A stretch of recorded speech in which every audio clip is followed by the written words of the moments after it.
इस मीटिंग में पुनः आपका स्वागत करता हूं, अभिनंदन करता हूं और नमन करता हूं। एंड उसके लिए क्षमा चाहता हूं कि कल मैं क्लास नहीं कर पाया, मेरे साथ एक ऐसी डिफिकल्टी थी जिस कारण मैं क्लास नहीं कर पाया, उसके लिए क्षमा प्रार्थी। परसों तक हम इसका एग्जीक्यूशन की प्रोसीडिंग का ओवरव्यू ले रहे थे और उसका ब्रीफ कर दूं, to just to recap it, कर दूं क्या बता कि जब कोई सिविल राइट है देन एग्जीक्यूशन प्रोसीडिंग स्टार्ट होती है। और वैसे तो हमारे यहाँ सिविल प्रोसीडिंग बहुत लेंथी है, बहुत लंबा प्रोसीजर है, बहुत लेंथी है, उसमें बहुत टाइम लग जाता है। एंड कभी कभी सिविल प्रोसीडिंग को दीवानी कहते हैं, कभी कभी माल का मुकदमा भी कहते हैं। दीवानी और माल दोनों जो वर्ड हैं ये अरेबिक एंड फारसी वर्ड है। एंड अब जो ministry of law and justice ने नई एक हमारी डिक्शनरी जारी की है हिंदी की, उसके अनुसार दीवानी या माल के मुकदमे को अब सिविल का मुकदमा कहा जाए। सिविल का मुकदमा ने प्रॉपर्टी का मुकदमा। एंड अभी तक जो लॉ है वो ये है कि जब राइट डिसाइड हो जाते हैं तो एग्जीक्यूशन की प्रोसीडिंग के लिए अलग से अप्लाई करना पड़ता है, एप्लीकेशन देनी पड़ती। लेकिन अभी ये भी विचार चल रहा है कि अब उसकी एग्जीक्यूशन के लिए अलग से कोई एप्लीकेशन न देनी पड़े, जैसे ही किसी का सूट डिग्री हो जाए तो साथ साथ वही कोर्ट सो मोटो ही एग्जीक्यूशन की प्रोसीडिंग अपने आप शुरू कर दे। इस बात पे विचार चला है और हो सकता है जल्दी अमल में आ जाए। क्योंकि ये क्वेश्चन उठाया जा रहा है कि क्यों एप्लीकेशन, ये भी पार्ट ऑफ द प्रोसीडिंग है। अगर किसी का राइट डिसाइड हो गए तो कोर्ट अपने आप ही एग्जीक्यूशन की प्रोसीडिंग को शुरू कर देना चाहिए। लेकिन जब होगा तब होगा, अभी जो प्रोसीजर है उसे डिस्कस करते हैं। और रिकैप करने के लिए बताया था कि जब राइट डिसाइड हो जाते हैं तो कोई भी पार्टी जिसके पक्ष में केस डिसाइड हुआ है वो with in a period of 12 years वो अप्लाई कर सकता कोर्ट को उस डिग्री के एग्जीक्यूशन के लिए। दूसरा मैंने बताया था कि एग्जीक्यूशन की एप्लीकेशन कहां देनी पड़ेगी, और ये बताया था जिस कोर्ट ने डिग्री पारित की है उसमें देनी पड़ेगी। एंड अगर वो कोर्ट समाप्त हो गई है तो जहां उस कोर्ट का जुडिक्शन ट्रांसफर हुआ है उस कोर्ट को देनी पड़ेगी। लेकिन अगर कोर्ट एग्जिस्ट करती है, केवल जुडिक्शन ट्रांसफर हुआ है, उस स्थिति में दोनों कोर्ट में एग्जीक्यूशन की एप्लीकेशन दी जा सकती है। देन बताया था कि अगर एग्जीक्यूशन की प्रोसीडिंग की एप्लीकेशन क्या दी जाएगी, उसकी एक टेबुलर फॉर्म है जो हम पढ़ेंगे, ऑर्डर 21 में दिया गया है, उस फॉर्म में देनी पड़ती है। एंड एग्जीक्यूशन की एप्लीकेशन के साथ ध्यान रखना एक चीज जरूरी है कि डिग्री की कॉपी लगाई जाती है। डिग्री कॉपी लगाई है, जब तक डिग्री कॉपी लगाई जाएगी एग्जीक्यूशन की एप्लीकेशन इनकम्प्लीट है। देन हम डिस्कस किया था कि क्या अगर किसी एक डिग्री होल्डर ने जिसके पास में डिग्री थी ऐसी एप्लीकेशन दे दी तो क्या कोर्ट दूसरी पार्टी को, जिसे जजमेंट डेप्टर कहते हैं, उसे नोटिस जारी करेगा या नहीं करेगा। और मैं बताया था कि हर केस में नोटिस जारी करना जो है that is not mandatory, that is not essential. कुछ विशेष परिस्थिति में नोटिस जारी कर सकते। नोटिस जारी करने के बाद दूसरी पार्टी आती है या नहीं आती, या कोर्ट जारी नोटिस जारी करती है या नहीं करती, इस प्रोसीडिंग के बाद प्रोसेस जारी होती है। और उन्होंने बताया था प्रोसेस मीन्स नथिंग, कोर्ट की जो डिग्री है उसको एक्चुअल इन रियल सेंस वास्तविक रूप से अमल में लाना ही वो एग्जीक्यूशन है। एंड वो जैसी डायरेक्शन दी गई होगी उसके अनुसार होगा। जैसे मैंने बताया था कि अगर कोई कोर्ट ये कहती है कि साहब इस बिल्डिंग को डिमोलिश कर दिया जाए तो उसे डिमोलिश करा दिया जाएगा। अगर कोई कहती है कि इसे कंस्ट्रक्शन करा दिया जाए तो कंस्ट्रक्शन करा दिया जाएगा, कंस्ट्रक्ट करा दिया जाएगा। एंड अगर कोर्ट कहती है कि इस प्रॉपर्टी पे दूसरी पार्टी को कब्जा दिला दिया जाए तो कब्जा दिला दिया जाएगा, हटा दिया, ठीक है ना, हटा दिया जाए तो हटा दिया जाएगा, अर्थात जो डायरेक्शन होगी वैसी डायरेक्शन। दूसरा में बताया था कि अगर कोई ऐसा है डिग्री के जो डॉक्यूमेंट के लिखने के बारे में है तो उसे जजमेंट अप्रूव कहा जाएगा कि डॉक्यूमेंट लिख लो। और डॉक्यूमेंट कैसे लिखने की स्थिति आती है, कभी कभी आता है कि हम किसी से एग्रीमेंट करते हैं कोई प्रॉपर्टी परचेज करने की और वो प्रॉपर्टी जब सेल नहीं करता तो then what happen, the party को for in a suit for specific performance contract में जाती है। एंड अगर डिग्री हो जाए और डिफेंडेंट को आदेश दिया जाए कि तुम प्लेंटिफ फेवर में सेल डीड एग्जीक्यूट कर दो, वो कभी कभी नहीं करता, तो फिर उसका भी प्रोसेस दिया गया कोर्ट में कि फिर उसमें डिग्री होल्डर से ड्राफ्ट ले लिया जाएगा एंड कोर्ट अपने आप उस डॉक्यूमेंट को एग्जीक्यूट कर देगी और रजिस्टर करा देगी। ये प्रोसेस। तीसरा मैंने बताया था कि अगर डिग्री इंजंक्शन की हो, अगर degree restitution of conjugal right की हो, अगर डिग्री स्पेसिफिक परफॉर्मिंग कॉन्ट्रैक्ट की हो, तो उसका एक स्पेशल प्रोसीजर दिया गया है और वो प्रोसीजर दिया गया है ऑर्डर 21 रूल 32 में, जिसके अनुसार उसकी जजमेंट डेब्टर की प्रॉपर्टी को टच करके या कुछ मामलों में उसे अरेस्ट करके अर्थात कोर्सिव मेथड अपना के वो डिग्री एग्जीक्यूट करा सकते। लेकिन सबसे बड़ी बात यह है कि अगर डिग्री मनी की रिकवरी की हो तो सारा प्रोसीजर ऑर्डर 21 में मनी डिग्री के एग्जीक्यूशन कर दिया गया है। और वो क्या प्रोसीजर है? वो दिया गया है कि कोई भी मनी डिग्री का एग्जीक्यूशन नंबर 1 हो सकता है अरेस्ट एंड डिटेंशन से, पहले अरेस्ट उसके बाद detention. Number 2 by the attachment of the property of the judgment debtor, judgment debtor की प्रॉपर्टी। नंबर 3 अटैच प्रॉपर्टी को सेल करके, ये मनी डिग्री। लेकिन इनके साथ कंडीशन बहुत लगी।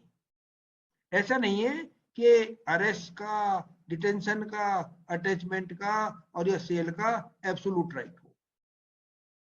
और क्या क्या कंडीशन लगी है मैं आपको ब्रीफ में थोड़ा थोड़ा बताता हूं ताकि आपको एक आइडिया हो जाए, और जब हम लोग वो प्रोविजन को रीड करेंगे तो you will be able to recollect it, आप उसे कनेक्ट कर पाएंगे।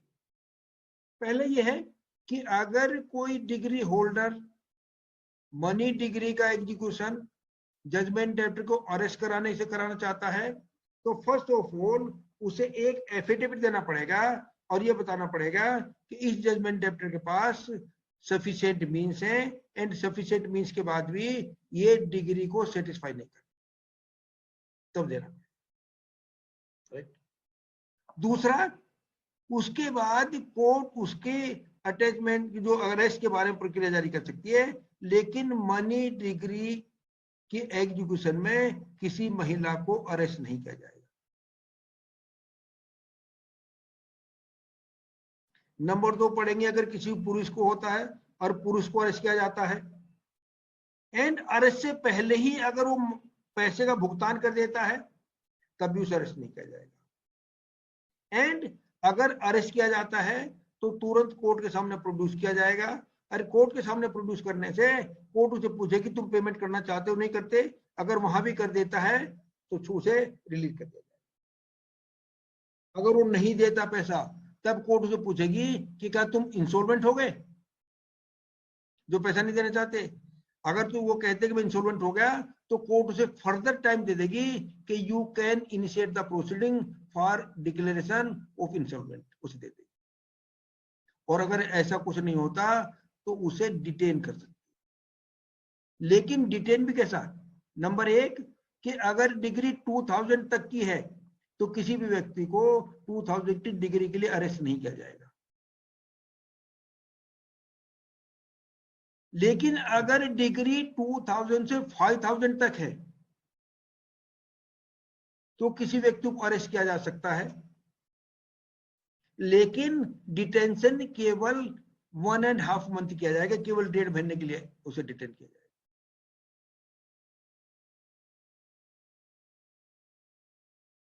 एंड अगर मनी डिग्री 5000 से अबाउ है, व्हाट एवर विद अमाउंट, तो किसी भी जजमेंट डेब्टर को उस अमाउंट की रिकवरी के लिए एट द मोस्ट 3 महीने से डिटेन किया सकता है, एंड वो भी सिविल प्रिजन में डिटेन किया सकता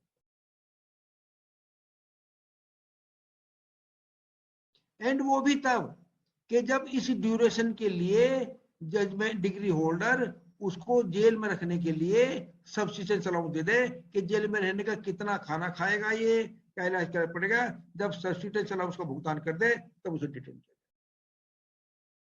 एंड अगर डिटेंशन मैक्सिमम 3 मंथ का होगा, इस बीच में अगर वो पैसा देता है तो तुरंत रिलीज कर दिया जाएगा, तुरंत रिलीज कर दिया जाएगा। एंड अगर नहीं करता, 3 महीने का पूरा पीरियड हो जाता है, तो उसके बाद उसे दोबारा अरेस्ट नहीं किया जाएगा। अगर वो बीमार हो जाए इस बीच में तो बीमारी में पहले भी अरेस्ट उसे रिलीज किया जा सकता है। तो दो बातें ध्यान रखना इसमें कि मनी डिग्री के रिकवरी में किसी महिला को अरेस्ट नहीं किया जाएगा। अगर मनी डिग्री 2000 रुपीज से कम है तो 2000 से कम में भी किसी व्यक्ति को अरेस्ट नहीं किया जाएगा। लेकिन अगर मनी डिग्री 2000 ज्यादा है तो किसी व्यक्ति को अरेस्ट किया जा सकता है। लेकिन अरेस्ट करने के बाद वो पैसा दे देता है तो उसे रिलीज कर दिया जाएगा, नहीं देता तो उसे डिटेन किया जा सकता है और डिटेन का पीरियड केवल 1.5 महीने। एंड मनी डिग्री अगर मोर देन 5000 है तब उसे 3 महीने की डिटेन किया जा सकता है, इससे ज्यादा की अवधि के लिए डिटेन नहीं किया सकता। अगर कोर्ट किसी व्यक्ति को डिटेन नहीं करती, अरेस्ट नहीं करती, तो सेकंड तरीका जो दिया गया है मनी डिग्री के एग्जीक्यूशन का, वो दिया गया attachment of the property of the judgment debtor. Judgment debtor की प्रॉपर्टी अटैच करना।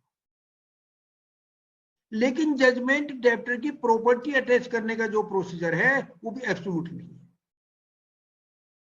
And there are certain properties which are exempted from attachment, उनका अटैचमेंट होगा ही नहीं। एंड कौन कौन सी प्रॉपर्टी का अटैचमेंट नहीं होगा, ये बात सेक्शन 60 में दी गई। इन प्रॉपर्टी का अटैचमेंट ही नहीं होगा, इट इज गिवन सेक्शन 60। उन प्रॉपर्टी को छोड़ के अटैचमेंट हो सकता है। लेकिन कोर्ट, और वो प्रॉपर्टी कौन सी हो सकती है, वो मूवेबल भी हो सकती है, इमूवेबल भी हो सकती है।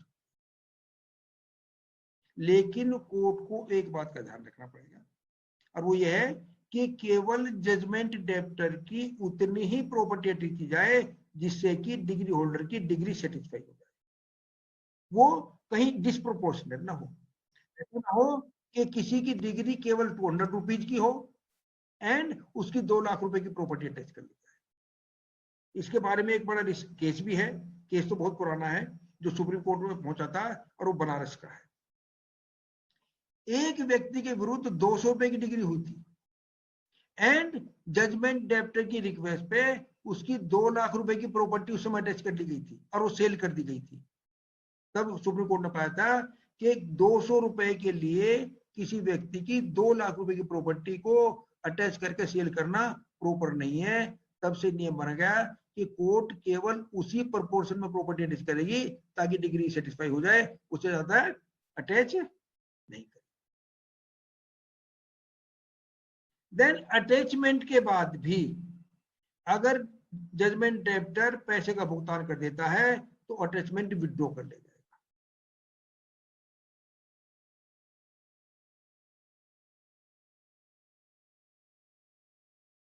तीसरी बात यह है कि अगर कभी कभी डिस्प्यूट ये होता है कि किसकी प्रॉपर्टी जजमेंट डेप्टर की है ही नहीं, ये तो प्रॉपर्टी किसी और की अटैच कर ली, उसके फादर की अटैच कर ली, उसके ब्रदर की अटैच कर ली, किसी पड़ोसी की अटैच कर ली, ऐसे भी डिस्प्यूट कोर्ट में आते हैं। तो उसके लिए प्रोविजन दिया गया है कि अगर कोई एक अटैचमेंट प्रॉपर्टी के अटैचमेंट के बाद कोई ये क्लेम करता है कि ये प्रॉपर्टी जजमेंट डेप्टर की नहीं है तो एग्जीक्यूटिव कोर्ट इस बात को डिसाइड कर देगी, उसके लिए फ्रेश सूट की आवश्यकता नहीं है। तो किसी क्लेम भी एग्जीक्यूटिव कोर्ट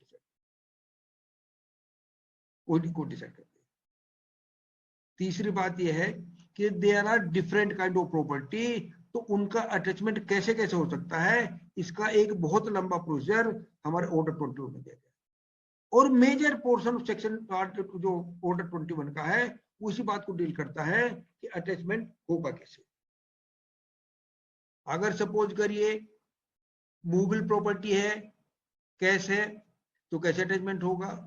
एंड अगर मूवेबल प्रॉपर्टी है, कैश भी है, लेकिन वो किसी दूसरे व्यक्ति के पास है, जैसे अगर सपोज करिए जजमेंट डेप्टर का पैसा बैंक में बंद है तो बैंक से कैसे उठा लाएंगे।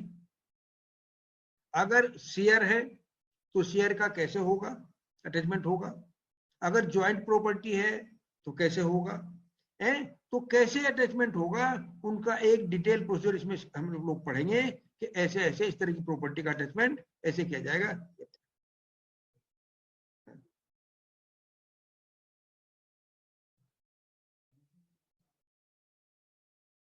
जी आयुषी बताइए। सर मेरा क्वेश्चन ये था कि ये अटैचमेंट का मतलब क्या होता है, यानी केवल जब प्रॉपर्टी को अटैच किया जाता है तो हम उसका इस्तेमाल नहीं कर सकते, और ये फिक्स्ड पीरियड के लिए होता है क्या? मैं बताता हूँ। अटैचमेंट का अर्थ ये है कि उसका कंट्रोल अब जजमेंट डेब्टर के पास नहीं रहेगा, बल्कि उसका कंट्रोल, प्रॉपर्टी का कंट्रोल और उसका नियंत्रण, उसके यूज का राइट कोर्ट के पास आ जाएगा। अच्छा, और ये स्पेसिफिक पीरियड के लिए होता है क्या? No, there is no period fix, कोई ऐसा फिक्स पीरियड नहीं। ठीक है। तो वो जो ब्रीच ऑफ इंजंक्शन के लिए जो प्रॉपर्टी अटैच की जाती है वो केवल 1 साल के लिए की जाती है? नहीं नहीं, मैं हाँ बता, आप जो बता रही हैं वो ऑर्डर 39 के बारे में बता रही हैं। हाँ, और वो बता रही कि ऑर्डर 39 में अगर टेम्परेरी इंजंक्शन हुआ है और कोई व्यक्ति टेम्परेरी इंजंक्शन जो ऑर्डर 39 में दिया था उसका डिसोबीडियंस करता है, तो उसे पनिशमेंट दिया जा सकता है ऑर्डर 39(2)(a) में। उस दौरान उसकी प्रॉपर्टी अटैच की जा सकती है। देखिए, वो जो है वो कोर्सिव मेथड है ताकि वो इंजंक्शन का कंप्लायंस कर ले। तब इंटेंशन उसकी प्रॉपर्टी को सेल करने की नहीं होती, तब जो इंटेंशन ये होती कोर्ट की कि किस तरह इंजेक्शन का वो कंप्लाइज कर ले। ठीक है। एंड उसमें पनिशमेंट भी हो सकता है, सजा भी, 3 महीने की सजा भी हो सकती है। वो केवल है टेम्परेरी इंजेक्शन के लिए। हम लोग पढ़ रहे हैं उसे एग्जीक्यूशन के लिए। मैं आगे बढ़ता हूं। हाँ नंदी बताओ। Sir, in case of a permanent injunction, how do you treat the same operation, sir? If there is a permanent injunction, Yes, sir. and what do you want about the permanent injunction? You want execution When of there it? is a permanent injunction and the party will not disobey, then how do you treat There is, the number one, I tell you. Number one, there can be execution of the injunction. And the procedure for execution of injunction order is given under Order 21 Rule 32.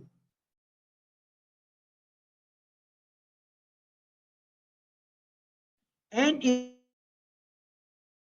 in that provision, it is provided that the judgment debtor may be arrested and his property can also be attached. Order 21 Rule 32. Sir, how do you treat the attachment? It is for a specific period or how is it so? No, it is not for a specific period unless and until he complies with that injunction. That is given in that place. We shall go through that provision. Okay, okay. But Thank you, sir. the order of injunction can be executed through the procedure given under Order 21 Rule 32. Yes, sir. And it has been specifically mentioned in it. Okay, sir. Thank you so much.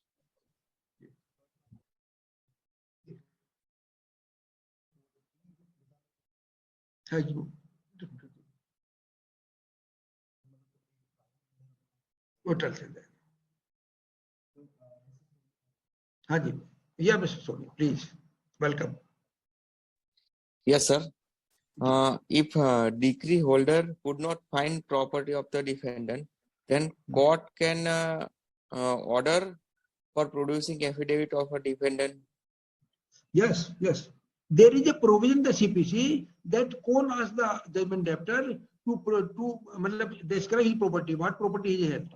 He may be asked, he may be questioned to tell his property. So suppose we have to give application for that. नहीं, the degree holder will have to move the application. Okay, okay. देखिए, there are number of cases. Suppose bank is there, so bank will not know what are the other property has the defendant with the judgment debtor have. So there is a provision that the judgment debtor may be asked as to what property he have. Okay, okay. Thank you. नहीं, वो तो admission भी हो जाएगा उसका, जो भी होगा। मैं प्रोसीड फर्दर। Yes. देन उसके बाद अगर अटैचमेंट के बाद भी पैसा नहीं देते, वो मनी का डिग्री नहीं करते, then come to the point of sale. उस सेल में होगा, राइट। और सेल में कैसे होगा कि सेल में जो प्रोसीजर दिया गया है वो दिया गया है मूवेबल प्रॉपर्टी का, रिमूव प्रॉपर्टी का अलग अलग प्रोसीजर दिया गया है। और मूवेबल प्रॉपर्टी का यह है कि कौन सेल करेगा, कब सेल करेगा, उसकी रिजर्व प्राइस क्या होगी, हाईएस्ट प्राइस क्या होगी, it will be decided by the court. And जैसे ही सेल कंप्लीट हो जाएगी वो मूवेबल प्रॉपर्टी परचेजर को दे दी जाएगी, उसे टोटल पैसा ले लिया जाएगा। लेकिन थोड़ा प्रोसीजर जो है वो इमूवेबल प्रॉपर्टी की सेल में थोड़ा डिफिकल्ट है। और नंबर 1 क्या है कि अगर इमूवेबल प्रॉपर्टी सेल होती है तो कोर्ट सबसे पहले ये ध्यान रखेगी कि केवल उतनी ही इमूवेबल प्रॉपर्टी सेल की जाए जिससे कि मनी रिकवर हो जाए, डिजिटल अमाउंट रिकवर हो जाए। नंबर 2, अगर परचेजर से केवल उस समय सेल फाइनल होते समय केवल 25% पैसे जमा करेगा and purchaser rest of the amount को 15 डेज में जमा करेगा। लेकिन इमूवेबल प्रॉपर्टी के मामले में कानून जजमेंट डेब्टर को कुछ सुविधा देता है। पहली सुविधा यह है कि जजमेंट डेब्टर कोर्ट से कह सकता है कि आपने मेरी प्रॉपर्टी अटैच कर ली, लेकिन अगर आप सेल करेंगे तो मुझे प्राइस कम मिलेगी, मैं इस प्रॉपर्टी को अपने आप सेल कर सकता हूं, मैं इसे मॉर्गेज कर सकता हूं, मैं लीज कर सकता हूं और इसे मॉर्गेज करके इसका कोई पार्ट सेल करके या पूरी सेल करके और ये लीज पे देके मैं डिग्री अमाउंट का पेमेंट करता हूं, तो कोर्ट उसे परमिट कर सकती है कि हम तुम्हें अटैचमेंट के दौरान ही वी परमिट यू कि तुम इसे सेल कर दो, मॉर्गेज कर दो या लीज कर दो और पैसा दे दो। एक तो सुविधा देती है। सेकंड सुविधा देती है कि अगर प्रॉपर्टी सेल भी हो गई, सेल के बाद भी इमूवेबल प्रॉपर्टी के बारे में कोर्ट उसे एक और रिलीफ देती है कि अगर सेल होने के बाद भी तुम जिसने परचेज कर ली उसके बेनिफिट के लिए डिक्रीमेंट अमाउंट का 5% एक्स्ट्रा दे दो प्लस टोटल डिक्रीमेंट अमाउंट का पेमेंट कर दो, तो अगर तुम विद इन 2 मंथ से कर देते हो तो हम सेल भी सेटिस्फाइड कर देंगे, सेल भी कंफर्म नहीं करेंगे। तो मूवेबल प्रॉपर्टी की सेल तो देर एंड देर कंफर्म हो जाती है, लेकिन इमूवेबल प्रॉपर्टी के बारे में सेल के बाद 2 महीने का टाइम दिया जाता है जजमेंट डेब्टर को कि उसके अमाउंट पेमेंट कर दे। अगर विद इन 2 मंथ नहीं करता तब उसके बाद 2 महीने के बाद वो सेल कंफर्म की जाती है, एब्सोल्यूट की जाती है, राइट। उस देखें एंड उसमें भी ये भी देखा जाता है कि क्या सेल में कोई चीटिंग तो नहीं हुई, क्या सेल में जो डिग्री जजमेंट डेब्टर था उसे सेलेबल राइट थे या नहीं, एंड सेल करके उसे जो परचेजर है उसके जो है उसके फेवर में कोर्ट सेल सर्टिफिकेट जारी कर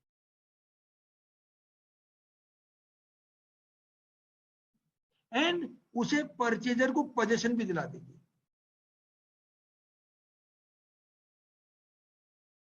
एंड अगर कोई पोजीशन में कोई रेजिस्टेंस उत्पन्न करता है तो वही एग्जीक्यूटिव कोर्ट ही उसे भी जो है रजिस्ट्रेट को बैठा देगी। लेकिन एक बहुत बड़ी बात एग्जीक्यूशन में दी गई है और वो दी गई है कि अगर प्रॉपर्टी सेल हो गई, पोजीशन भी परचेज को दिला दिया गया, किसी व्यक्ति को डिस्पैच कर दिया गया, वो व्यक्ति जो डिस्पैच कर गया वो ये भी कह सकता है कि साहब मेरे से क्या मतलब, I don't have any concern with the degree, degree मेरे कोई बात नहीं हुई, ये प्रॉपर्टी मेरी थी, ये जजमेंट को बिलोंग नहीं करती, तो he can bring a suit. Third party अगर कोई डिस्पैच किया जाता है तो वो एप्लीकेशन दे सकता है एग्जीक्यूशन प्रोसीडिंग में, एंड उस थर्ड पार्टी के राइट भी एग्जीक्यूशन प्रोसीडिंग में डिसाइड हो जाएंगे, जो हम जो है 99, 100 पड़ेंगे एंड वो फिर सूट की तरह चलेगा, लेकिन चलेगा एग्जीक्यूशन प्रोसीडिंग में, उस थर्ड पार्टी को भी सेपरेट सूट फाइल करने की आवश्यकता नहीं रहेगी। ये एंड 2 प्रोविजन हम और पढ़ने जा रहे हैं इसमें। एक प्रोविजन ये है कि अगर कोई क्वेश्चन अगर डिग्री के एग्जीक्यूशन के बारे में है, डिस्चार्ज के बारे में है, सेटिस्फैक्शन के बारे में है, तो वो सारे क्वेश्चन एग्जीक्यूटिव कोर्ट डिसाइड कर देगी, उसके लिए सेपरेट सूट की आवश्यकता नहीं होगी, and it has been provided under section 47 of the CPC. एक हम लोग पढ़ेंगे, वो पढ़ेंगे precept, and that is given under section 46। अगर डिग्री हो गई एंड डिग्री होल्डर को ये लगता है कि साहब डिग्री होने के तुरंत बाद जो है जजमेंट डेब्टर अपनी प्रॉपर्टी डिस्पोज ऑफ कर देगा, जब तक डिग्री बनेगी मैं एग्जीक्यूशन अप्लाई करूंगा, कोर्ट में जो भेजेगा तो उतने दिन तक तो वो जजमेंट डेब्टर प्रॉपर्टी सेल कर देगा। तो कोर्ट को पावर दी गई है कि डिग्री होल्डर की एप्लीकेशन पे कोर्ट एग्जीक्यूशन की एप्लीकेशन से पहले दूसरी कोर्ट को आदेश दे सकता है कि इस जजमेंट डेप्टर की ये प्रॉपर्टी आप अटैच कर लें, और ऐसा अटैचमेंट केवल 2 माह तक ही वैलिड है, उसे प्रिसेप्ट कर। एक बात ध्यान रखना कि कभी कभी डायरेक्ट पैसा जजमेंट डेप्टर के डेप्टर से भी रिकवर किया जा सकता है। अगर जजमेंट डेप्टर से किसी को और को पैसा लेना हो तो सीधा सीधा उससे भी रिकवरी की जा सकती है, ये भी प्रोविजन हम लोग। तो all these are the provision we shall we go through. Could I make it clear or not? Any question, please? Shrivastava ji, आपका कोई क्वेश्चन हो? Any question? Yes hello, good evening sir.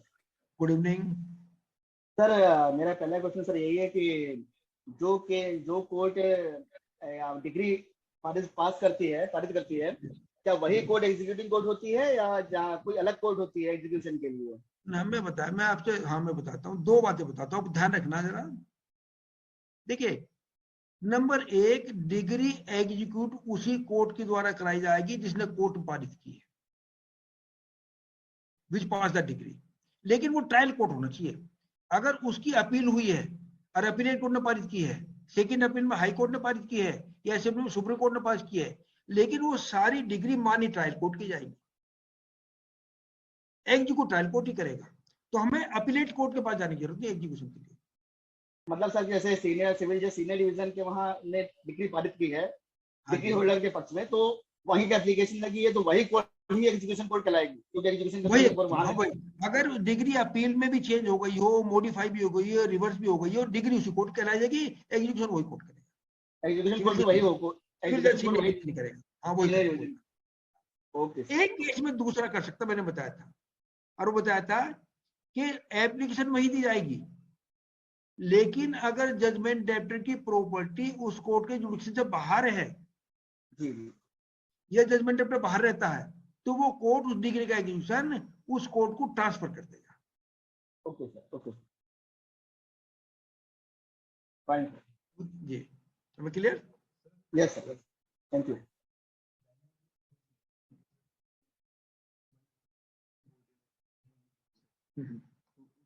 उसी डिसीजन लेंगे। हाई कोर्ट है तो high court किसी को direction भेज सकते हैं, ट्रांसफर कर सकते हैं किसी को, नहीं कुछ नहीं करेगा, वो ट्रांसफर कर सकते हैं। जी, yes mister Salman, please welcome. Good evening sir. Good evening.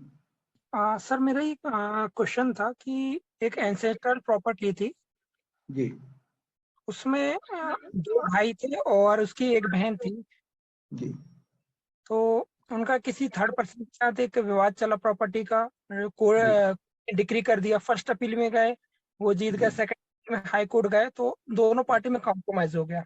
जी जी अब ये एजुकेशन के लिए ये जहाँ से डिक्री हुई थी, मूल डिक्री थी, जी तो अब उसमें जो उसकी जो सिस्टर थी, क्या वो ऑब्जेक्शन ले सकते हैं कि ये एंसेस्ट्रल प्रॉपर्टी है, इसमें मेरा भी राइट बनता है, या फिर उन्हें नया सूट लाना पड़ेगा? नहीं, नए सूट लाना पड़ेगा। उसे जो एग्जीक्यूशन पिटीशन में ही इसके राइट डिसाइड नहीं हो सकते? नहीं नहीं, देखिए, अगर देख वो तो थर्ड पार्टी है जी, लेकिन अगर जो डिग्री होल्डर वो तैयार है कि आप नया सूट नहीं लाई क्योंकि फिर उसमें 5, 10, 20 साल लग जाएंगे, हाँ, तो क्या उस कंडीशन में एग्जीक्यूशन करवाने वाला कोर्ट उसको अलाउ कर सकता है? नहीं नहीं नहीं कर सकता। देखिए, किसी पार्टी के ऑब्जेक्शन करने से, ना ऑब्जेक्शन करने से किसी कोर्ट का जुडिशियल डिसाइड नहीं। ओके, सो फ्रेश सूट सुनिए, एग्जीक्यूटिव कोर्ट क्या एग्जीक्यूशन की प्रोसीडिंग छोड़ के जो सिविल सूट की तरह सिविल सूट डिसाइड करना शुरू कर देगा क्या इशू बनाने शुरू कर देगा क्या? एक्चुअली सर, मेरे पास एक सूट है, उसमें भाइयों का कहना ठीक है हम आपको हिस्सा दे देंगे, लेकिन आप नया सूट लाएंगे तो फिर 10-20 साल केस चलेगा। अरे भाई, कुछ चलेगा, आप कंप्रोमाइज कर लो ना, सूट फाइल करते हैं। ठीक है सर, थैंक यू। 10-20 साल तो तब लगेंगे जब आप उसमें कोई ऑब्जेक्शन करेंगे। हाँ ठीक है सर। अगर आप रेडी हैं, देने को तैयार है, तो आप दीजिए। ठीक है सर। और दूसरी और बात एक सुनिए, आप एग्जीक्यूशन प्रोसीडिंग में कंप्रोमाइज फाइल कर दीजिए ना। किस तरीके से होगा सर वो? अगर आप एग्जीक्यूशन प्रोसीजर कंप्रोमाइज फाइल कर दीजिए, कंप्रोमाइज तो आपकी राइट है। ये तो हम तो थर्ड पार्टी, हम तो डिग्री में हम तो पार्टी थे ही नहीं। नहीं, डिग्री में ना पार्टी होना तो आपको छोड़ दिया जाएगा, तब भी डिग्री में कोई डिफिकल्टी नहीं, कंप्रोमाइज हो सकता है। तो वो किस सेक्शन में होगा सर वो, अगर ऑर्डर एप्लीकेशन 23 में, उसमें ऑर्डर 23 में लिखा है ऑर्डर सुनिए, चाहे वो ऑर्डर 23 में लिखा है, चाहे वो पार्ट ऑफ द ऐसी प्रॉपर्टी का भी कंप्रोमाइज हो सकता है जो उसमें सूट में इंक्लूडेड नहीं है। सर मतलब यानी कि एग्जीक्यूशन कोर्ट भी एक कॉम्प्रोमाइज करवा सकता है थर्ड पर्सन पे। कंप्रोमाइज तो कभी भी हो सकता है। ठीक है sir, thank you very much. तो भाई कि एक बार सुनिए, सेपरेट सूट आना तो बहुत बड़ी वो होगा जब पार्टी एग्री करती है। What is the need of it? देखिए मैं दूसरा बताता हूं आपको सलमान जी। जी सर। आप फैमिली सेटलमेंट कर सकते हैं। फैमिली सेटलमेंट हो सकता है। There is no need for separate suit. Okay sir, actually ठीक है सर, मैं thank you sir. Okay, I am clear. जी आयुष जी बताइए। सर ये जो आपने स्टार्टिंग में कहा था कि एग्जीक्यूशन या तो वही कोर्ट करेगा या किसी और के पास भेजेगा, तो यानी it has to kind of delegate the power of executing it. हाँ जी, हाँ, तो ये जो प्रीसेप्ट है, it is nothing but the delegation that one court gives to the other court for the execution. नहीं, प्रीसेप्ट अलग है, ट्रांसफर अलग है। मैंने ये बताया था कि एग्जीक्यूटिव कोर्ट वैसे ट्रांसफर नहीं करेगा। मैंने बताया था कि एग्जीक्यूटिव कोर्ट दूसरी कोर्ट को डिग्री का एग्जीक्यूशन केवल तब ट्रांसफर करेगा जबकि जजमेंट डेप्टर उसके जुडिक्शन में न रहता हो, दूसरी कोर्ट के जुडिक्शन में रहता हो। अगर एग्जीक्यूशन जजमेंट डेप्टर की ऐसी प्रॉपर्टी के बारे में चाहा गया हो जो एग्जीक्यूटिव कोर्ट के जुडिक्शन में ना हो, किसी दूसरे कोर्ट के जुडिक्शन में, क्योंकि एग्जीक्यूशन वही कोर्ट कर सकती है जिसके जुडिक्शन में प्रॉपर्टी स्थित हो, सिचुएट करती हो या जजमेंट डेप्टर रहता हो। मैं एक इलस्ट्रेशन से क्लियर कर देता हूं आपको। Could I cite an example? Sir फिर प्रीसेप्ट क्या है? प्रीसेप्ट ये है कि अगर डिग्री होते ही और एग्जीक्यूशन अप्लाई करने का टाइम नहीं है एंड कोर्ट को ये लगता है कि जब तक एग्जीक्यूशन लाया जाएगा हम उस एग्जीक्यूशन को अलाउ करेंगे, नहीं करेंगे, दूसरी कोर्ट को भेजेंगे, तब तक जजमेंट डेप्टर अपनी प्रॉपर्टी सेल कर देगा। तो डिग्री होते ही एक कोर्ट दूसरे कोर्ट को जिसके अंडर ये प्रॉपर्टी सिचुएट करती हो उसे आदेश दे सकती है कि आप इसकी प्रॉपर्टी अटैच करो। उसके बाद एग्जीक्यूशन प्रोसीडिंग उसके बाद शुरू होगी। ये तो प्रायर द एग्जीक्यूशन है प्रॉपर्टी अटैच करना। एग्जीक्यूशन तो उसके बाद स्टार्ट होगी ताकि वो प्रॉपर्टी सेफ हो जाए, जजमेंट डेप्टर प्रॉपर्टी सेल न कर जाए। तो एक रेस्ट्रिक्शन लगाई जाती है, एक कंडीशन इंपोज की जाती है ताकि जजमेंट डेप्टर अपनी प्रॉपर्टी डिस्पोज ऑफ ना करे। समझ गया सर, थैंक यू। ओके, या रचित जी प्लीज। सर दो बहुत छोटे से क्वेश्चंस है मेरे। एक है छोटे बड़े पूछे, क्वेश्चन आर वेलकम। क्वेश्चन कभी छोटे Yes, नहीं होते, क्वेश्चन तो इम्पोर्टेंट होते हैं। सर आपने बताया कि जैसे इमूवेबल प्रॉपर्टी है वो अगर डिक्रीटल अमाउंट हमारा लेट्स से डिक्रीटल अमाउंट है 5 लाख रुपीस जी और जो जजमेंट डेटर के पास इमूवेबल प्रॉपर्टी है जो अटैच हो सकती है that is worth 20 lakh rupees. जी अब जी। अब इस केस में भी क्या अटैचमेंट नहीं होगा because he has no other property? नहीं तब होगा। सुनिए, मैंने कहा ये नहीं कहा कि अटैचमेंट नहीं होगा, मैंने ये कहा था कि अगर पॉसिबल हो तो उतनी ही प्रॉपर्टी अटैच की जाए जिससे कि अमाउंट रिकवर हो सकता हो। Okay okay, in case of no अगर प्रॉपर्टी। उसके पास सुनिए, अगर वो जो आपने बताया कि 20 लाख की प्रॉपर्टी है, यस सर, अगर इमूव प्रॉपर्टी है तो अगर वो पार्ट हो सकता है उसका तो कोर्ट उसका पार्ट अटैच कर लेगी। सपोज करिए 500 गज का किसी के पास प्लॉट है और एक ही प्लॉट है और 20 लाख का है, तो उसे कहेंगे भैया हमारे तो 5 लाख हैं तो हम इसमें से 100 स्क्वायर यार्ड या 50 स्क्वायर यार्ड अटैच कर लेते हैं। लेकिन सर फिर वो सेल करने के लिए वो अनडिवाइडेड पोर्शन हो गया वो तो। नहीं क्यों हो गया भाई? अगर if it is property, let's say घर है, 100 गज का घर है, उसको कैसे अटैच करेंगे? अगर उसकी 100 गज की वैल्यू इसकी वर्थ है लेट्स से 20 लाख रुपीस, हाँ ठीक है, तो उस केस में उसके how हाँ सुनिए उसके हाँ मैं बता ये हम इसे कहते हैं पार्ट करना, बेल्टिंग करना, अलग से सिरे करना, ये तभी पॉसिबल है इफ इट इज पॉसिबल। अगर कोई प्रॉपर्टी है कि उसका पार्ट पॉसिबल नहीं है तो whole property can be attached. Okay okay okay. And एक चीज और सर, ये तब किया जाता है कि जब पॉसिबल हो। ऑलराइट। एक सर एक चीज और थी कि आपने जैसे अभी जिक्र करा कि प्रॉपर्टी जब अटैच होती है, प्रॉपर्टी अटैच करने के बाद प्रॉपर्टी सोल्ड भी कर देता है कोर्ट, तो उस हाँ केस जी। में 2 महीने तक आप वो सेल जो है कंफर्म नहीं होती, तो हाँ जी, जब वो सेल होती है तो उस वक्त सेल डीड होती है या नहीं होती? नहीं होती नहीं होती। देखिए मतलब 2 महीने तक होल्ड पे रहती है? कोर्ट की डिग्री में कोई सेल डीड नहीं होगी। ओके सिविल कोर्ट आपको केवल 94 में एक सेल सर्टिफिकेट जारी करेगा, that will amount to sale deed. So that will become a title document. Title document, that is a title document. मतलब वो सेल सर्टिफिकेट के बेसिस पे I can sell property to anybody else. बिल्कुल आप वो it is equal to sale deed. देखिए क्यों मैं बता रहा चीज, कैमरा ऑन कर लीजिए थोड़ा सा। एक सेकंड।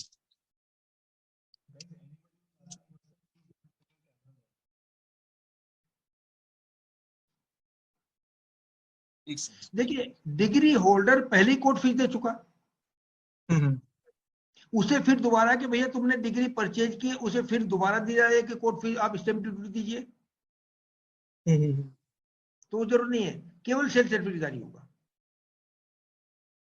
एंड अगर आप रजिस्ट्रेशन एक पढ़े 1908 का, उसमें लिखा हुआ है कि किसी की डिग्री के रजिस्ट्रेशन की आवश्यकता नहीं है।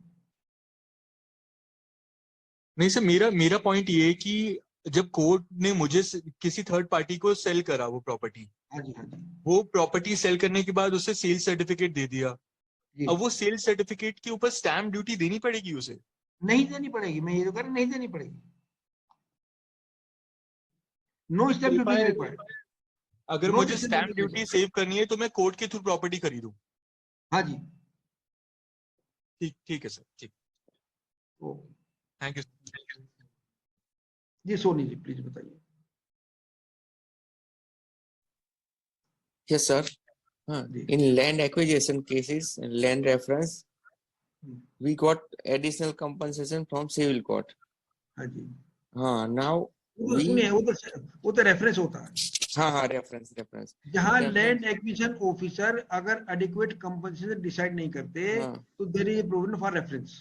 यस वो रेफरेंस हमारे फेवर में आ गया और डिक्री भी आ गई रेफरेंस की। हाँ जी। और अभी हाई कोर्ट में फर्दर इनहेंसमेंट के लिए अपील की है, तो इन बिटवीन हम एग्जीक्यूशन फाइल कर सकते हैं जो रेफरेंस डिक्री दी है रेफरेंस कोर्ट ने, तो अब वो प्रॉपर नहीं होगा अभी, ओके वो प्रॉपर नहीं होगा। Okay thank you. जी श्रीवास्तव जी बताइए। सर अभी सलमान जी की बात सुनकर के एक क्वेश्चन आया मेरे दिमाग में कि जैसे आपने बताया ना सेपरेट सूट हम अभी फाइल उसी के साथ में फाइल नहीं करते, सेपरेट के लिए नहीं उसी में ही जाते हैं। तो मेरा सर एक क्वेश्चन था कि हमारे सीनियर के कहने पर हमने एग्जीक्यूशन की प्रोसीडिंग जो डिग्री होल्डर ने लगाया हुआ है साथ में डिग्री होने के बाद, उसके साथ में एक सर ऑर्डर 47 रूल 1 में एक हमने रिव्यू के लिए एप्लीकेशन डाली हुई है, तो उसको एज ए सेपरेट सूट वहां पे लिस्टिंग किया गया है। तो इसमें एग्जीक्यूशन की प्रोसीडिंग का सूट, रेस्टोरेशन का सूट और ये ऑर्डर 47 रूल 1 का, ये तीनों सूट एक साथ चल रहे हैं। तो क्या ये मतलब ये जायज है कि जैसे प्लेंटिफ ने इसके लिए ऑब्जेक्ट भी किया था कि सर ये ऑर्डर 47 रूल में अब अलग से सेपरेट सूट आपने क्यों डाला है, बट कोर्ट ने उसको अलग से लिस्टिंग किया है एज ए मिसलेनियस सूट। हाँ मैं बताने कि देखिए जहां तक ऑर्डर 47 रूल 1 की रिव्यू का प्रश्न है, तो रिव्यू तो वही कोर्ट करेगी जिसने डिग्री पारित की है, उसी कोर्ट में सर लगा हुआ है। हाँ लेकिन क्या ये बताइए कि क्या उसमें अपील हुई थी कि नहीं हुई थी? अपील नहीं हुई सर, अभी कहेंगे अपील नहीं हुई। अपील नहीं हुई तो रिव्यू लाई करता है, लेकिन केवल रिव्यू की एप्लीकेशन पेंडिंग होने मात्र से एग्जीक्यूशन प्रोसीडिंग स्टे नहीं होती। हाँ सर, वो तो अभी चल रही है साथ में, सभी तीनों फाइलें साथ साथ चल रही है अभी। नहीं, अभी साथ तो साथ कुछ में आप ये कहिए कि साहब आप इसे डिसाइड करिए, आप हमारी एग्जीक्यूशन प्रोसीडिंग आप देखिए, साथ साथ आप ये मत करिए, आप कहिए कि हमारी एग्जीक्यूशन प्रोसीडिंग में आप प्रोसीड करिए, इनकी रिव्यू ये जाने, you are not concern with the review, आप हमारी एग्जीक्यूशन तो प्रोसीड करिए। जी सर। केवल एक डेट लगाने से साथ साथ नहीं होती, साथ साथ का मतलब जो मैं समझ पा रहा हूँ कि उनमें एक डेट लगाई जाती है। हाँ, एक डेट लगाई जा रही है सर। हाँ सुनिए, तो एक डेट में प्रोसीडिंग तीनों सेपरेट हैं। Okay sir. तो आप वो करिए कि साहब रिव्यू को तैयार आने, ये कैसे प्रोसीड करते कैसे नहीं करते, इनके रिव्यू पेंडिंग होने से मेरे एग्जीक्यूशन प्रोसीडिंग स्टे नहीं कर सकते, आप इसको प्रोसीड करिए। सर एक्चुअली मैं There is हम no डिफेंस, stay. एक्चुअली हम सर स्टे की तरफ से हमने एप्लीकेशन डाली हुई है, हम जजमेंट डेटर की तरफ से हैं, हाँ, और हमने जो एप्लीकेशन डाली हुई है स्टे के लिए डाली हुई है, हाँ। और वहाँ अब पे इससे अगर कोर्ट जब तक स्टडी करेगी तब तक एग्जीक्यूशन स्टे नहीं होगा। जिस स्टे नहीं होगा। हाँ सर, ठीक है, ठीक है। बट सर इसमें लेकिन दिक्कत ये है। जहां तक रिव्यू की बात है, मैं आपको बता दूं कि रिव्यू का स्कोप बहुत लिमिटेड है, ओके सर। बहुत लिमिटेड है। और जब तक कि कहीं apparent error on the face of record नहीं होगी, कोई कोर्ट उसे जजमेंट को रिव्यू नहीं करेगी। Why don't go in appeal? Sir appeal में इसलिए जा रहे हैं अभी, क्योंकि अभी को यहाँ पे ट्रायल कोर्ट में ही चल रहा है, और हमें पूरी वो है, उम्मीद है कि हमें ट्रायल कोर्ट से हो जाएगा, क्योंकि जो पॉइंट्स हमने फाइंड आउट किए हैं उसमें जो डिक्री होल्डर है उनकी तरफ से दो गलतियां की गई हैं। एक तो जो हमारा जजमेंट डेटर है, मेन जो जिसने डेट लिया हुआ है, प्राइमरी जजमेंट डेटर, उसने उसके जो को बॉरोवर था, उसके फादर, उसकी डेथ हो चुकी है, और कोर्ट के प्रोसेस सर्वेयर ने अपनी 2 बार रिपोर्ट में ये लगाया था कि को बॉरोवर जो उसके फादर थे उसकी डेथ हो चुकी है 2011 में, और सूट फाइल किया गया है ये 2018 में। तो ये जानते हुए भी कि उस जजमेंट डे को बॉरोवर की डेथ हो चुकी है, उसके अगेंस्ट में सूट फाइल किया गया और डिक्री भी कोर्ट ने कर दी, इस लॉ को इग्नोर करते हुए। एक तो कोर्ट की ये गलती है। हाँ सुनिए, ये तो बहुत बड़ी गलती है। और उसके बाद सर इन्होंने, जो मैंने आपको पहले पिछले काम में बताया था कि इसका तो अर्थ ये है कि किसी डेड व्यक्ति के विरुद्ध सूट फाइल कर दिया गया। बट सर हमारा जो प्राइमरी डेटर इसमें लोन लिया था एजुकेशन, वो भी जीवित है, वो बराबर उसके फादर थे, उनकी डेथ हो गई थी, लेकिन वो साथ में वो गारंटर नहीं थे, वो एज ए गार्जियन थे, उन्होंने गारंटी में कुछ नहीं भी रखा था, गारंटर था तीसरा पर्सन जिसने अपनी लैंड प्रॉपर्टी मॉर्गेज की थी बैंक पे। तो गारंटर की डेथ हुई थी, नोट द गारंटर की डेथ हुई है, को बराबर की डेथ हुई है, जो जजमेंट डेटर है जिसका मेरा क्लाइंट, उसके फादर की डेथ हुई है, को बराबर की डेथ हुई। Yes sir. को बोरोवर की डेथ से फर्क नहीं पड़ता। जी सर। को बोरोवर की डेथ से तो ऐसा है कि जो अमाउंट है that is jointly and severably recoverable है।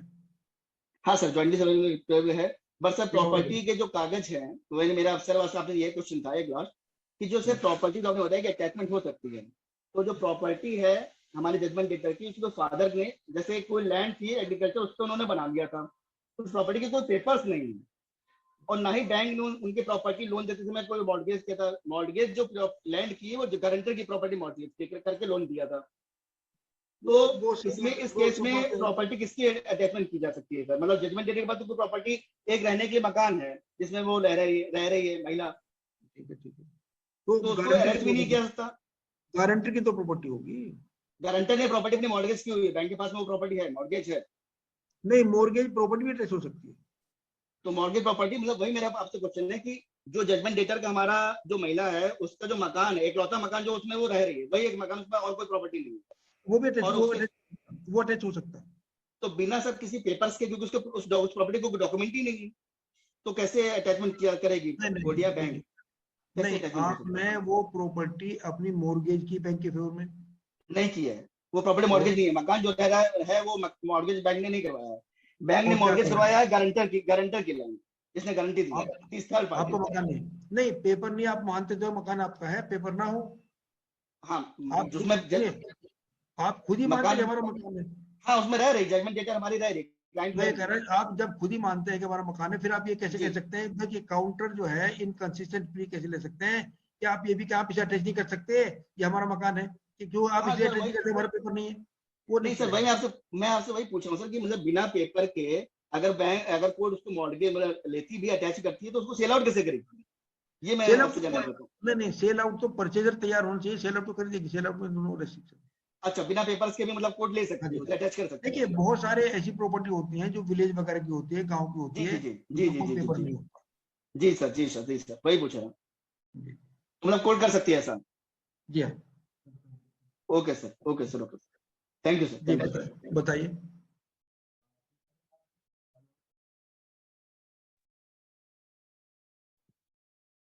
Mister Pradipta Nath. Yes sir. जी जी सर, एम आई ऑडिबल? हाँ यस प्लीज। सर, मेरा क्वेश्चन बहुत ही छोटा है। जैसे कि ये दिस इज मतलब कि कोई डिस्ट्रिक्ट जज भी इसमें अभी हाथ नहीं लगा रहा है। ये सुप्रीम कोर्ट से सर मेरा एक एग्जीक्यूशन ऑर्डर और एग्जीक्यूशन था, मैंने फाइल किया था फैमिली कोर्ट में regarding restitution of conjugal rights. तो सुप्रीम कोर्ट, मेरा क्वेश्चन है कि वेदर इट इज एग्जीक्यूशन और प्रिंसिपल ऑफ नेचुरल जस्टिस। मैं बता रहा हूँ, हाँ, जहां तक प्रिंसिपल ऑफ रेस्टिट्यूशन, मैं बता रहा, आई एम टेलिंग यू, जहां तक रेस्टिट्यूशन ऑफ कंजुगल राइट की डिग्री के एग्जीक्यूशन का प्रश्न है, उसके बारे में प्रोसीजर तो दिया गया है ऑर्डर 21 रूल 32 में। और ये दिया गया है कि उस जजमेंट डेप्टर की प्रॉपर्टी अटैच की जा सकती है। एंड उस जजमेंट डेप्ट अगर, क्योंकि अगर महिला है आपके, अगर वो आपके फेवर में महिला है या पुरुष है, डिग्री किसके फेवर में है? पुरुष के फेवर में। तो उसकी प्रॉपर्टी अटैच की जा सकती है, उसके पास कोई प्रॉपर्टी है, that is the only method. लेकिन अदरवाइज प्रैक्टिकली मैं आपको एडवाइस करूं, कोई भी स्पेसिफिक जो है रेस्टिट्यूशन डिग्री एग्जीक्यूटिबल नहीं है। No court can compel anybody, किसी भी दो व्यक्ति को कोर्ट किसी भी मेथड से कंपेल नहीं कर सकता। आप साथ रहिए, अगर they are not able to. Agreed sir, but my question is sir कि सुप्रीम कोर्ट बिना सुने ही मुझे उन लोगों का कॉन्डोनेशन ऑफ डिले कॉन्डोन कर दिया एंड एग्जीक्यूशन स्टे कर दिया। ऊपर से जो मैटर डिस्पोज्ड है, ऑलरेडी फाइनल डिक्री निकल गया है रेस्टिट्यूशन ऑफ कॉन्जुगल राइट्स का, उसको भी स्टे कर दिया। My question is when one, हाँ, जस्टिस संजय करोल का जजमेंट है, ये ऑर्डर है, सॉरी, जो उसमें my question is can a case be stayed when it is already disposed? Dispose क्या डिस्पोज हुआ? फाइनल डिग्री, फाइनल ऑर्डर निकल गया है उसका रेस्टिट्यूशन कॉन्जुगल राइट्स का। क्या सुप्रीम कोर्ट ने? सुप्रीम कोर्ट ने उसमें लिखा कि फैमिली कोर्ट में रेस्टिट्यूशन ऑफ कॉन्जुगल राइट्स का matter is stayed as well as the execution is also stayed. आज की डेट में एग्जीक्यूशन स्टे मानी जाएगी। देखिए, जहां तक डिलो कंटेंशन की बात है, सुप्रीम कोर्ट को बहुत वाइड पावर है to control the delay. Sir, but principle of natural justice can not be overruled. It is नहीं, सुनिए, अभी नेचुरल जस्टिस ओवररूल नहीं हुए, अभी तो नेचुरल जस्टिस आपको सुना जाएगा, notice will be issued to you. अभी नेचुरल जस्टिस कहीं अनंत नहीं हुआ, केवल एग्जीक्यूशन करने से, और वो भी during the pendency of suit, वो करने से, स्टे करने से नेचुरल जस्टिस का अनंत नहीं हुआ। ऐसे तो एक्सपार्टी वो होता है, हमेशा एक्सपार्टी इंजेक्शन लेते हैं। हाँ, तो इसमें अगर कोई पार्टी के साथ मुझे सुने बिना आपने एक्सपर्ट इंजेक्शन कैसे दे दिया, वो भी दिया जा सकता है। तो उसमें कोई नेचुरल जस्टिस का कोई वोलेशन नहीं होता। Okay, thank you sir. That had been done, supreme court ने ठीक किया, उसमें कोई ऐसी बात नहीं है।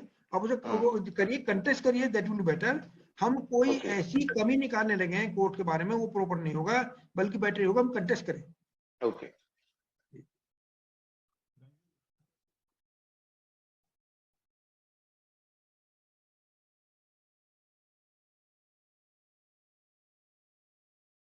Mister Subhash Menon, please.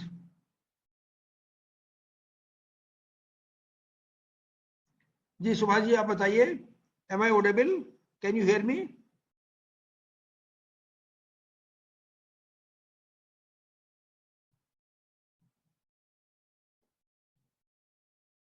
ठीक है, तो ये क्लोज कर देना।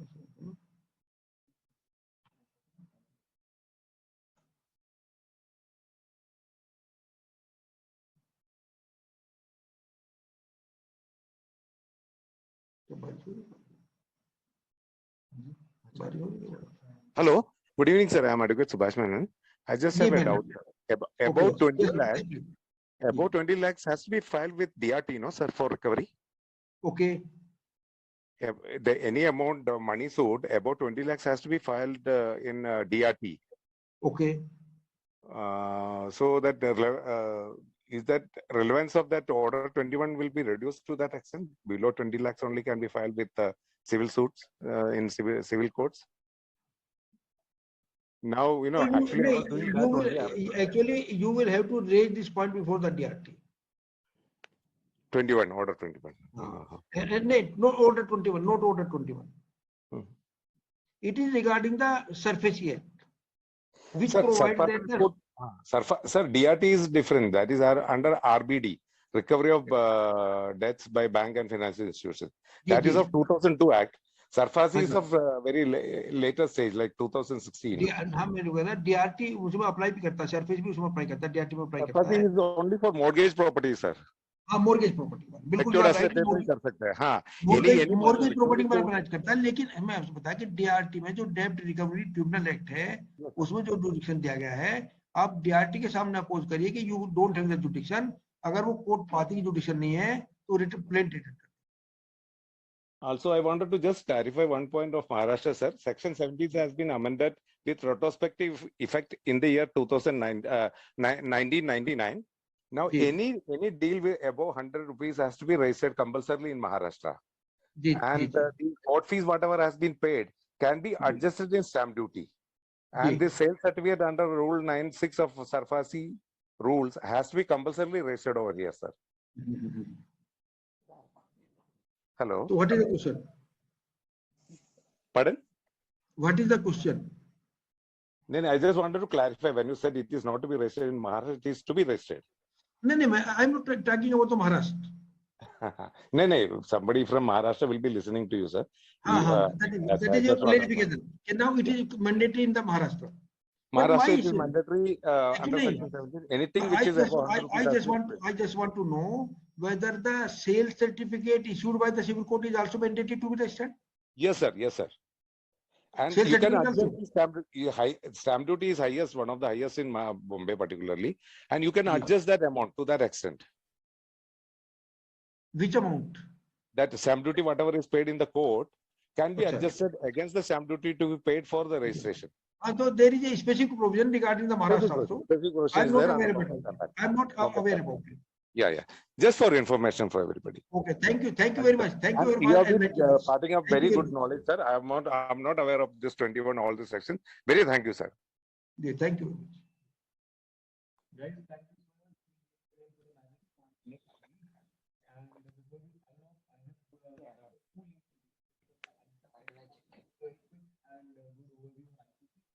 Okay.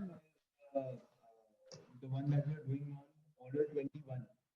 I request you all to enroll for the IPC course and share this one with all the groups that you are. I'll share the same in the group as well. Okay, good night. Good night. Good night, sir.